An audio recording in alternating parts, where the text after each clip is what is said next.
Have you ever felt like you didn't belong somewhere?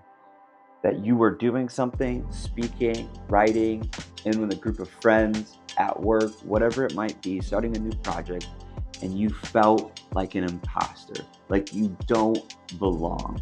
Today, I want to talk about dealing with the imposter syndrome, especially as a Christian, and how to walk through that, navigate that, and push through that, and understand that it's really just a part of the creative process that God has for us. So, if you're new here, I want to welcome you. This is my first video on YouTube, and I really am excited about it.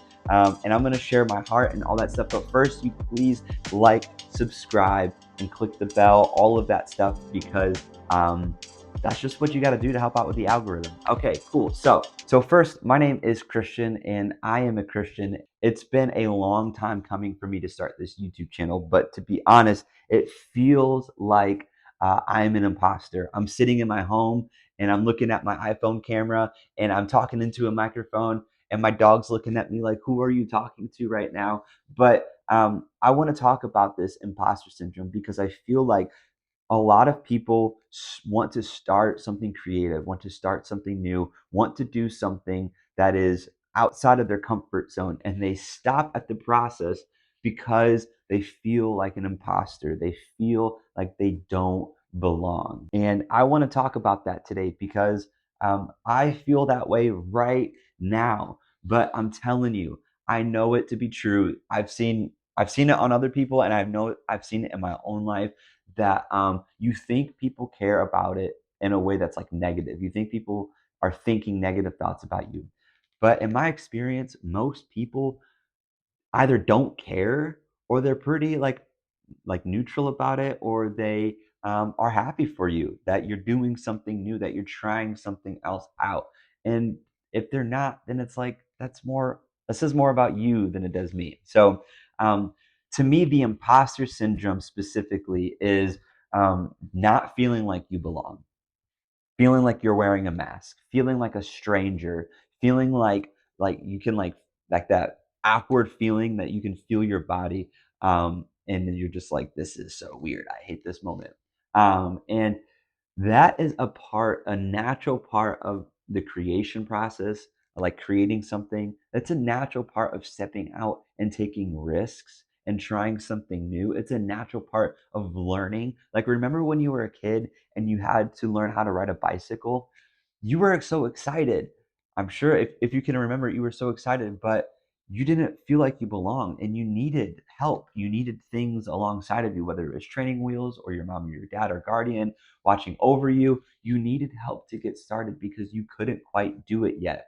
But I think we should go back to that sort of idea of being so excited about what it is that God's called you to do, just taking the risk. You might fall, you might not make it, you might not go as far as you want to go, but take the risk and just start pedaling. Another part of the imposter syndrome that has to be talked about, specifically as a Christian, as a believer, as someone who believes in Jesus, is knowing and understanding that God is going to call you outside of your comfort zone.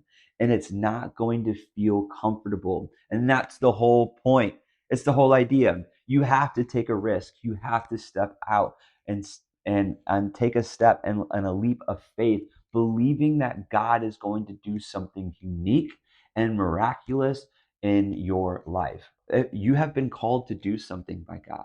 You have been called to start a business, to write a book, to start a blog, to pray for a friend, to be generous, to share the gospel, to do all sorts of different things. You have been called by God to do something.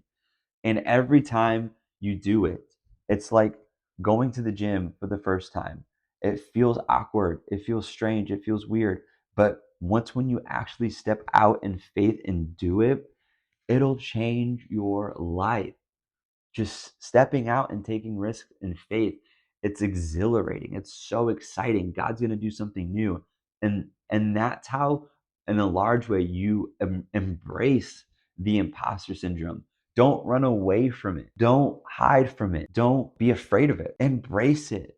You are starting something new. When I first started learning how to play guitar, I sucked, but I kept showing up. I kept doing it. I kept going at it. So that's my encouragement to you is embrace it. Embrace the awkwardness. Embrace the risk it takes because God's calling you to do something. Okay, lastly, um, your experience is unique.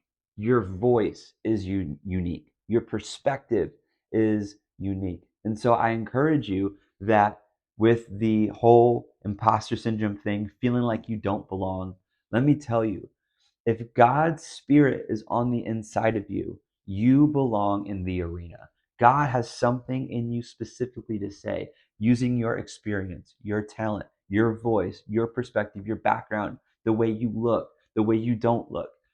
God wants to use that to his advantage because he wants to receive glory from his creation, right? He wants to receive glory. So your specific voice is going to add to his majesty. It's going to add to his story. It's going to add to his awesomeness. And so I would 100% step out in faith, step out in believing that God is going to do something incredible through you and that the imposter syndrome is a part of the process. So, what can you do to get through this? It's as easy as prayer. Just pray, God, I feel like I don't belong, but I know that you've called me. Your spirit lives on the inside of me, and your spirit leads to life and peace. So I'm just going to take this step and I'm going to take this risk because I don't fear uh, man as much as I fear you. Um, you can practice, just you can keep practicing and just saying that it might not look perfect yet, but perfection isn't the goal. It's the process that's the goal. Showing up. And that would be the last thing I would say. Practically, just keep showing up. Keep saying yes. Keep moving forward. Keep like just being consistent and constant because God is going to shape and form you to become something unique, a unique voice, a unique person in the world. And people want to hear your story. So I say all that to say that this is my first video on YouTube, and I'm super pumped about it, but it's really nerve-wracking and kind of embarrassing to say the least. Don't let the imposter syndrome stop you. It's just a syndrome, like the dude from Incredibles. So yeah, thanks for watching. Peace.